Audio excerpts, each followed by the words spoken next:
बुलढाणा शहरात पहिल्या कोरोना संसर्गिताचा मृत्यू झाला होता। त्याच्या संपर्कातील 3 जण मागील 18 दिवसापासून क्वारंटाईन होते।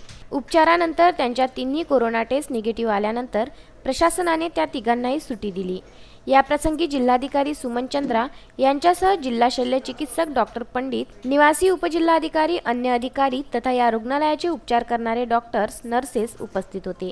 दुपारी 12च्या सुमारास रुग्णवाहिकेमधून या रुग्णांना घरी सोडते वेळेस उपस्थितांनी टाळ्या वाजवून आनंद व्यक्त केला। आपल्याला माहिती आहे की आजपर्यंत आपल्याकडे 21 पेशंट्स होते जे आपण कंटेनमेंटमध्ये ठेवले होते, जे पॉझिटिव्ह आले होते।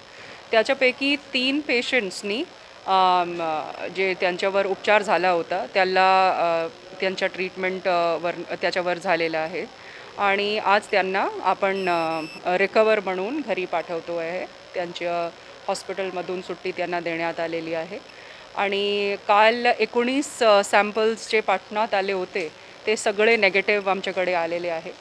तर बुलढाणाकरांना मला रिक्वेस्ट करायची आहे की जरी हे रिकवर होऊन घरी गेले, जरी आपल्याकडे नेगेटिव्ह आता पेशंट्स येत आहे, तरी पण थोडासा अलर्ट राहण्याची गरज आहे आणि हे अलर्टनेस आपण पाळावे आणि याच्या जे काही लॉकडाऊन अनुषंगाने बंदी लावलेली आहे त्याचं पण पालन करावे, कारण लवकरात लवकर आपण याच्यावरनं कसा बाहेर पडू शकतो याच्यावर निर्भर आहे।